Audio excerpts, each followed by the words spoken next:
ابتغاء لمرضات الله ورحمته الفاتحة. أعوذ بالله من الشيطان الرجيم. بسم الله الرحمن الرحيم. الحمد لله رب العالمين الرحمن الرحيم مالك يوم الدين. إياك نعبد وإياك نستعين. اهدنا الصراط المستقيم صراط الذين أنعمت عليهم غير المغضوب عليهم ولا الضالين. رب اغفر لي ولوالدي وللمؤمنين آمين. كلام قادم لا يمل سماؤه تنسى عن قولي وفعلي ونية به أستعفي من كل داء ونوره لقلبي عند جهلي وحيرتي. فيا رب متعني بسر حروفه ونور به قلبي ومقلتي وسهل علي حفظه ثم درسه بجاه النبي والآل ثم صحابتي. Ali Imran ayat 56, 57, 58. A'udzu billahi minasy syaithanir rajim. A'udzu billahi minasy syaithanir rajim. Bismillahirrahmanirrahim.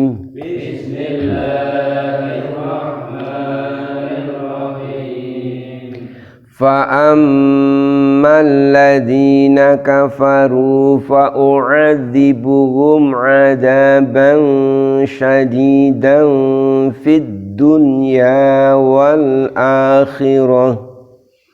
فأما الذين كفروا فأعذبهم عذابا شديدا في الدنيا وما لهم من ناصرين.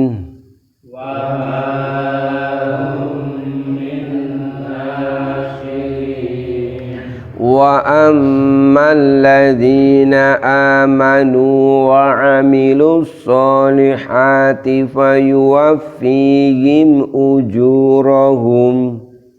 وأما الذين آمنوا وعملوا الصالحات فيوفيهم أجورهم والله لا يحب الظالمين.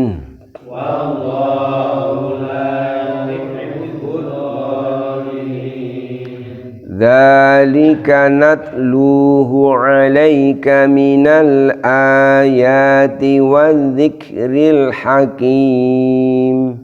ذلك نتلوه عليك من الآيات والذكر الحكيم.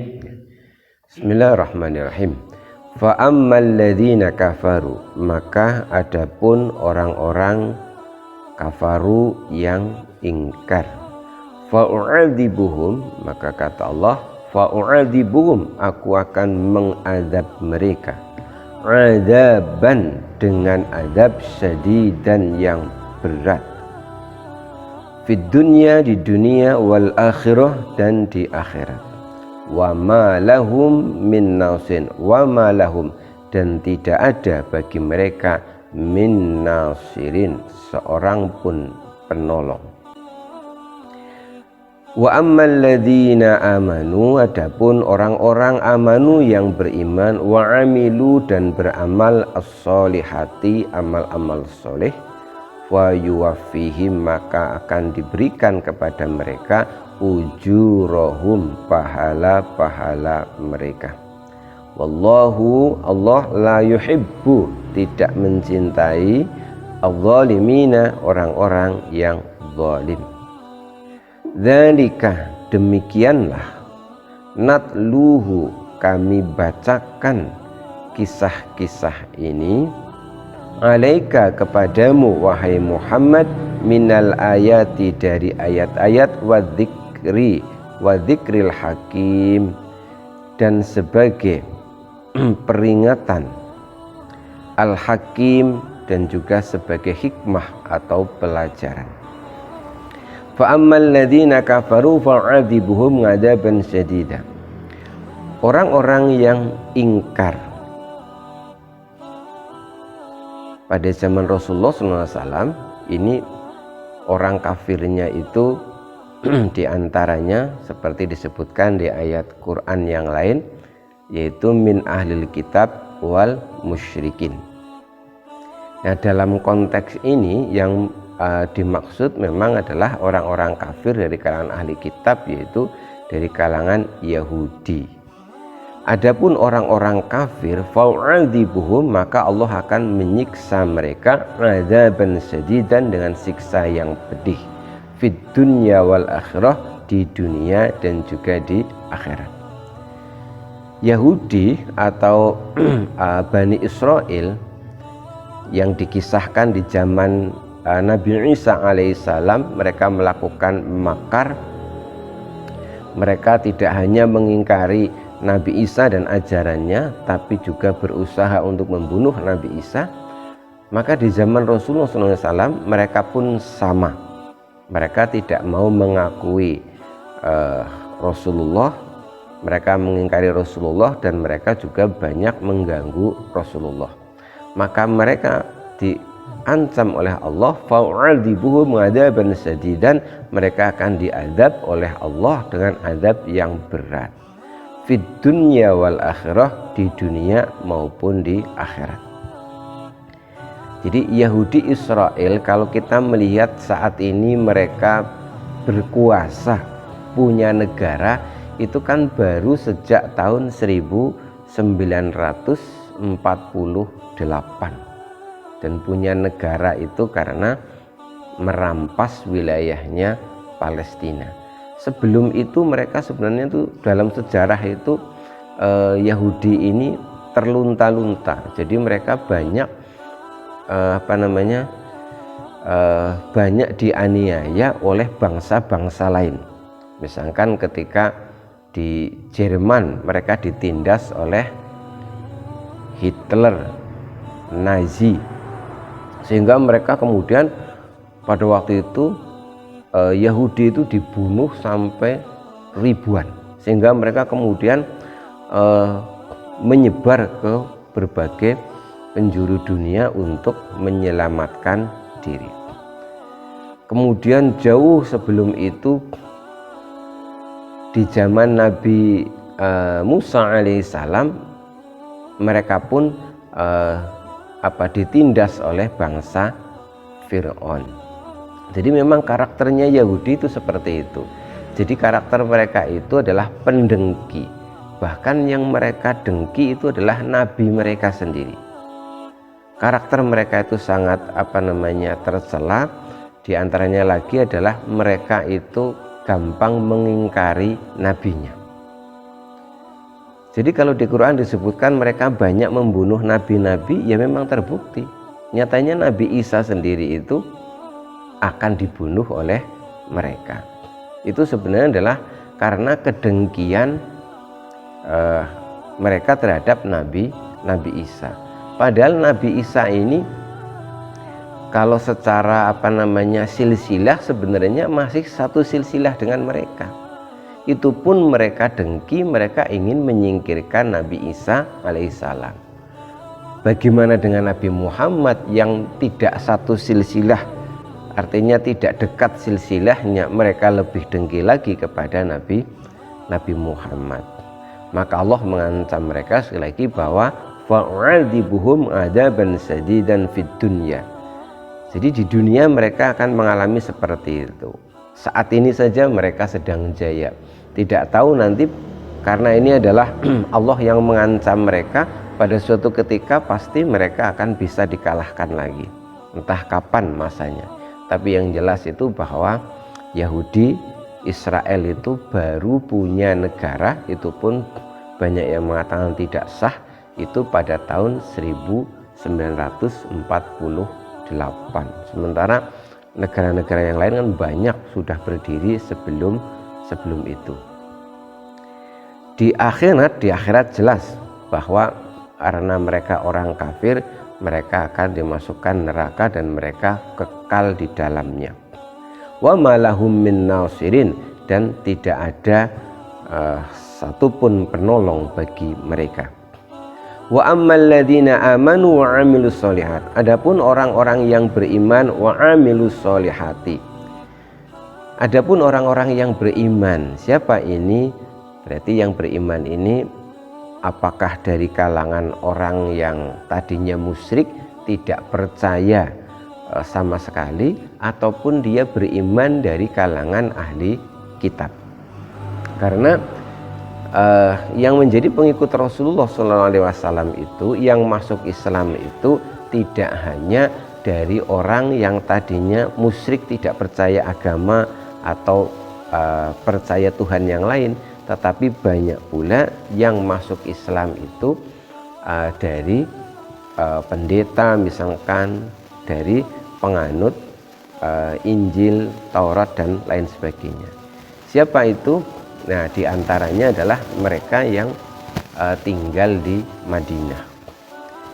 Kenapa ketika Nabi itu hijrah ke Madinah itu lalu banyak sekali yang menyambut, banyak sekali yang kemudian berbondong-bondong masuk Islam? Jadi pada waktu itu Madinah itu sudah terkenal sebagai kota pelajar, kota yang penduduknya sudah berpendidikan lah, kira-kira begitu. Jadi kalau yang di Mekah itu banyak yang tidak bisa baca, tidak bisa menulis, mereka belum bisa membaca kitab suci, tetapi yang tinggal di Madinah itu banyak orang pintar yang sudah biasa membaca kitab Injil, Taurat dan sebagainya. Sehingga begitu datang Rasulullah hijrah ke sana, mereka melihat pada diri Rasulullah itu ada tanda-tanda persis seperti yang mereka baca di kitab mereka, maka mereka pun berbondong-bondong masuk Islam. Nah, mereka ini juga termasuk wa ammal ladzina amanu wa amilus solihati. Adapun orang-orang yang beriman dan beramal soleh, fa yuwafihim, maka Allah akan berikan kepada mereka ujurahum, pahala mereka. Wallahu la yuhibbul zalimin, Allah tidak mencintai orang-orang yang berbuat zalim.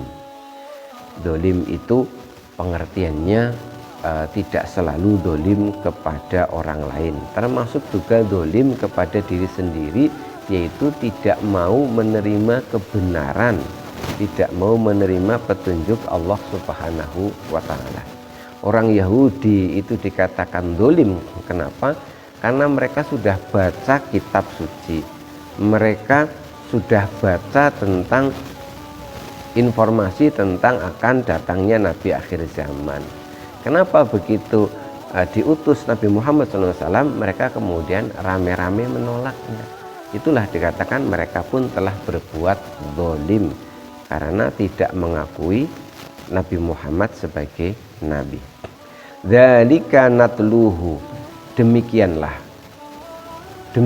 rangkaian kisah dari kisah Maryam, dari kisah Hannah kemarin, kemudian bisa punya anak, kemudian kisah Nabi Zakaria, akhirnya Nabi Zakaria bisa punya anak Yahya, kemudian dilanjutkan Maryam bisa hamil, lahirlah Nabi Isa, kemudian Nabi Isa itu banyak ditentang hingga kemudian dibela oleh sekelompok orang yang namanya Hawariyun, hingga akhirnya Nabi Isa itu ditangkap, akan dibunuh dan disalib. Ini kisah ini natluhu alaika, Allah bacakan kepadamu wahai Muhammad sallallahu alaihi wasallam, minal ayati wa dzikril hakim. Ini sebagai termasuk ayat bukti kebesaran Allah. Jadi Allah itu memberitahukan kepada Nabi bahwa ini loh, atas kuasa Allah semuanya ini terjadi, bagaimana Nabi Isa itu bisa diselamatkan. Wa dzikril hakim sebagai peringatan, al-hakim dan juga sebagai pelajaran. Apa di antara pelajarannya yang bisa dipetik? Bahwa semua nabi dan siapapun yang berdakwah mengajak amar ma'ruf nahi mungkar itu pasti akan menghadapi orang yang menentang. Tetapi dimanapun walaupun menghadapi penentangan, Allah itu pasti juga akan memilih hamba-hambanya tertentu sebagai penolong, hamba tertentu yang akan mendukung. Jadi hampir semua kisah dakwah itu pasti akan mengalami mirip-mirip dengan yang dialami oleh para nabi dan rasul. Jadi akan selalu menghadapi tantangan, menghadapi penolakan dari satu tempat di mana dakwah itu diberikan. Tetapi tetap saja alhamdulillah itu akan ada segelintir orang pelan-pelan yang melakukan pembelaan. Jadi di mana agama Allah itu disebarkan, pasti ada yang menentang, tapi pasti juga akan ada yang membela. Nah, itu diantara pelajaran dari kisah ini yang kemudian menjadikan Rasulullah SAW itu menjadi makin kuat bahwa Allah itu pasti akan menolong siapa saja yang menolong agamanya. Intan surullaha yansurkum. Jika engkau menolong agama Allah, maka Allah pun akan menolongmu. Nah, bagi kita yang perlu diambil pelajarannya adalah mental para nabi dalam berdakwah yang tidak kenal menyerah. Bayangkan seorang Nabi Isa alaihissalam yang diancam akan dibunuh, yang dakwahnya harus berpindah-pindah, tapi tetap teguh saja berdakwah. Begitupun juga yang dialami oleh Rasulullah Shallallahu Alaihi Wasallam. Jadi ini benar-benar harusnya kita teladani bahwa kalau kita itu niat memperjuangkan agama Allah ini memang harus benar-benar pantang mundur. Yang namanya tantangan, hambatan itu memang akan selalu ada. Tapi yakinlah pada akhirnya tidak mungkin kita akan sendirian. Pasti Allah itu akan mencarikan hamba-hamba Allah yang lain yang kemudian akhirnya mereka ikut dalam barisan kita untuk bersama-sama berjuang memperjuangkan agama Allah Subhanahu wa taala. Jadi sekali lagi, dzalika natluhu 'alaika, semua kisah-kisah itu kami bacakan kepadamu wahai Muhammad minal ayati, sebagai ayat tanda-tanda kebesaran Allah, wa dzikril hakim, sebagai peringatan dan juga sebagai pelajaran. Yang namanya pelajaran tentu untuk diambil hikmahnya, untuk diamalkan, untuk diteladani dan lain sebagainya. Nah, demikian ayat 57, 58, 50 berapa tadi? 56, 57, 58. Besok akan kita lanjutkan kembali pada ayat 59 dan 60. Wallahu a'lam bishawab. Bila taufiq wal hidayah wa ridha wal inayah. Wassalamualaikum warahmatullahi wabarakatuh.